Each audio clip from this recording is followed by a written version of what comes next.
매일 성경 묵상을 돕는 해설 가이드입니다. 안녕하세요. 묵상 코치입니다. 함께 읽고 나눌 말씀은 예레미야 7장 16절에서 29절까지 말씀입니다. 국가의 성소에 해당하는 예루살렘 성전이 도둑의 소굴로 타락했다면 성전 밖의 사항은 뻔했습니다. 유다 성읍들과 예루살렘 거리에서 사람들은 대놓고 우상을 숭배했습니다. 성전은 도둑들로, 성전 밖은 우상 숭배자들로 가득했습니다. 16절에서 20절을 보겠습니다. 16절에서 20절은 완전한 단절된 모습을 말합니다.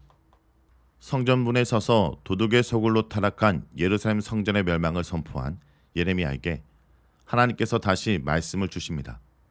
이번에는 예레미야 개인에 관련된 말씀입니다. 예레미야는 이 백성을 위해 기도하면서도 부르짖거나 간구해서는 안 됩니다. 유사한 표현을 3번이나 반복적으로 사용하시면서 하나님은 중보기도 금지를 단호하게 명령하십니다.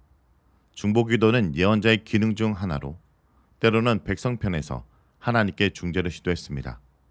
환상을 통해 하나님의 심판 의지를 알게 된 아모스가 야곱이 미약하오니 어떻게 서리까 라고 하자 하나님은 그의 중보기도를 받아들여 뜻을 돌이키셨습니다. 그러나 예레미야에게는 중보기도가 허락되지 않았습니다.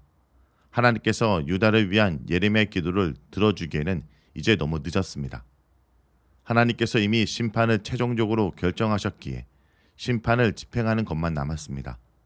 성전의 제사뿐만 아니라 예언자의 중보도 그 기능과 유효성을 상실했습니다. 유다와 하나님의 사이의 통로가 모두 폐쇄된 것입니다. 현재 문맥에서 27절에서 28절은 하나님께서 예레미야에게 중보기도를 금지시킨 이유를 보여줍니다. 유다 성읍들과 예루살렘 거리에서 사람들이 하는 짓거리를 예레미야도 보아서 잘 알기에 변호의 여지가 처음부터 없어집니다. 예레미야로서는 중보기도의 금지를 명령하신 하나님의 결정에 동의하지 않을 수 없게 됩니다. 배교는 노골적으로 전면적입니다. 하나님은 만연한 우상숭배 가운데서 특별히 하늘 여왕 제일을 고발하십니다. 하늘 여왕에게 드릴 가자를 만들기 위해 온 가족이 역할을 분담해 제의를 준비했습니다. 아이들은 나무를 주워 모으고 아버지들은 불을 피우며 부녀들은 밀가루를 반죽했습니다. 하늘 여왕을 숭배하는 동기와 목적은 풍요였습니다. 애굽으로 내려간 여자들의 주장에 따르면 하늘 여왕을 섬겼을 때에는 양식도 풍부해 잘 지냈고 재난도 겪지 않았습니다. 성전은 희생제물로 죄를 세탁하라는 자들로 들끓게 되었고 거리의 집들은 우상을 섬기느라 분주했습니다. 여호와의 성전에 있는 예루살렘과 그분께서 조상들에게 주신 약속의 땅이 우상들로 점령당했습니다. 사람들은 마치 어떻게 하면 여호와를 더욱 노하시게 할 수 있을까 하며 우상을 숭배하는 것 같았습니다. 진노의 심판을 선포하기에 앞서 하나님은 유다 백성과 예루살렘 주민의 어리석음을 고발하십니다. 19절에 그들이 나를 경노하게 함이냐 자기 얼굴에 부끄러움을 자취함이 아니냐. 우상 숭배의 부끄러운 짓이 이들에게 재앙의 부끄러움을 초래합니다.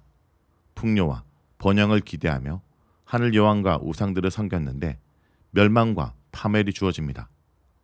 하나님을 배반하고 우상을 섬긴 유다 백성에게 불심판이 선언됩니다. 20절에 보라 나의 진노와 분노를 이곳과 사람과 짐승과 들나무와 땅의 소상에 부으리니 불같이 사라지고 꺼지지 아니하리라. 하나님의 진노와 분노가 불이 되어 우상들로 가득 찬 예루살렘과 유다를 초토화시킵니다. 꺼지지 않는 불이 사람과 짐승뿐 아니라 야생의 나무와 경작지의 소산물까지 모두 태워버립니다. 생존의 필수적인 자연환경마저 남김없이 파괴됩니다. 죄악의 심각성에 비례해 심판도 철저하게 집행됩니다. 들나무는 들판에서 야생으로 자라는 나무를, 땅의 소사는 가실이나 곡식과 같은 수확물을 가리킵니다. 21절에서 29절을 보겠습니다. 21절에서 29절은 제사에 우선하는 말씀의 순종을 말합니다. 우상의 늪에 빠진 자들에게 제사제도의 근간을 흔드는 파격적인 명령이 내려집니다.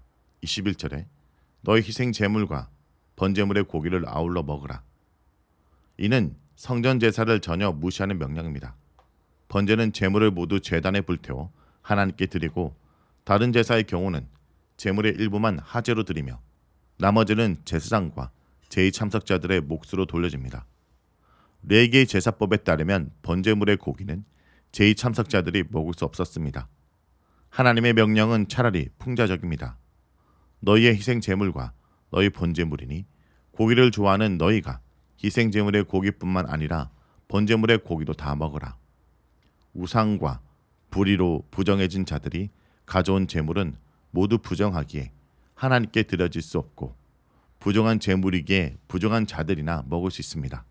정과 부정이 제의적 차원에서 윤리적 차원으로 옮겨집니다. 번제물의 고기도 함께 먹으라는 여호와의 명령은 이스라엘의 신학적 전통에 어긋나는 새로운 가르침이 아닙니다. 여호와의 신앙의 근간인 출애굽 사건을 살펴보면 더욱 분명해집니다. 이스라엘 조상을 애굽의 땅에서 인도하여 낸 날에 하나님은 그들에게 번제나 희생에 대하여 말하지 않으셨고 명령하지도 아니하셨습니다. 그들로부터 제사를 받기 위해 애굽의 종살이에서 해방한 것이 아니었습니다. 제사는 이스라엘 역사의 출발점인 출애굽 사건과 관련이 없었습니다. 출애굽 때 하나님께서 주신 명령은 23절에 너희는 내 목소리를 들으라. 그리하면 나는 너희 하나님이 되겠고 너희는 내 백성이 되리라. 너희는 내가 명령한 모든 길로 걸어가라. 그리하면 복을 받으리라 하였습니다. 출애굽 때 하나님께서 이스라엘에게 주신 명령은 제2의 규정 준수가 아니라 말씀의 순종이었습니다. 이스라엘이 그분 음성에 귀를 기울이고 그분의 명령에 따라 살아갈 때 그분은 이스라엘의 하나님이 되시고 이스라엘은 그분의 백성이 됩니다. 하나님의 목소리에 순종하고 그분께서 명령하신 길로 가는 것이 출애굽의 목적이고 언약의 근간입니다. 그러나 이스라엘의 길은 하나님의 기대와는 전혀 달랐습니다. 이스라엘은 출애굽 이후 줄기차게 하나님 말씀에 순종하기를 거절하고 자신들의 악한 마음에 깨와 완악한 대로 행하였습니다. 이들의 불순종은 의도적이며 계획적이었습니다. 등을 돌리고 완강하게 제 길에 가는 이스라엘을 돌려세우기 위해 그분은 거듭 종 선지자들을 보내셨지만 그들은 돌이키지 않았습니다. 완악함과 악행이 이스라엘의 본질이 됐습니다. 시점이 과거에서 현재로 옮겨지는 26절부터는 하나님께서 예레미야에게 주시는 말씀입니다. 불순종과 악행의 완악함에 있어 현 세대는 조상들보다 더했습니다. 조상들이 하나님께 등을 돌리고 그분께서 보내신 그분의 종 예언자들을 거절했던 것처럼 목이 뻣뻣한 현 세들도 다르지 않았습니다. 예레미야가 그들에게 모든 말을 할지라도 그들은 듣지 않았고 그들을 불러도 그들은 대답하지 않을 것입니다. 조상들처럼 현 세대도 하나님의 음성을 듣지 않고 멸망의 길을 가려하기에 예레미야의 선포는 결실을 거두지 못할 것입니다. 예언자적 사역이 성과 없이 끝날 것을 알려주시고 나서 하나님은 예레미야에게 선포할 메시지를 주십니다. 이는 그들의 하나님 여호와의 음성에 순종하지 않고 훈계를 받아들이지 않는 민족이다. 진실이 없어져 버렸다. 그들의 입에서 끊겼다. 이것은 내용상 27절의 반복으로 메시지라기보다는 이스라엘에 대한 하나님의 부정적 평가입니다. 예레미야의 선포에 귀를 막고 응답하지 않는 이스라엘의 불순종과 완고함이 심판을 초래될 것을 시사해 줍니다. 아버지가 자식에게 사랑의 매를 드는 것처럼 하나님께서 그 등을 돌리고 얼굴을 향하지 않는 이스라엘을 되돌리기 위해 징벌하셨지만 이들은 전혀 반응을 보이지 않았습니다. 무익한 거짓말에 의존해 하나님의 음성을 순종하지 않기에 이들의 입에는 진실이 끊기고 사라졌습니다. 자, 여기까지가 예레미야 7장 16절에서 29절까지 말씀입니다. 오늘 말씀을 통해 우리는 무엇을 묵상하고 적용해야 할까요? 하나님은 제사보다 순종을 원하십니다. 그래서 하나님의 기뻐하신 뜻을 우리에게 알려주십니다. 율법은 모든 영역에서 하나님 백성의 삶이 어때야 할지 알려주십니다. 백성이 율법을 따라 살 때 하나님과의 관계는 정상적이 됩니다. 순종을 바탕으로 그들은 하나님의 백성 위치에 머무르게 되고 그들의 삶은 하나님과 소통하는 형통한 삶을 살 것입니다. 성도 여러분, 나는 순종에 관심 없이 다른 것을 통해 하나님께 나아가려고 하진 않습니까? 자신의 삶을 돌아보기 바랍니다.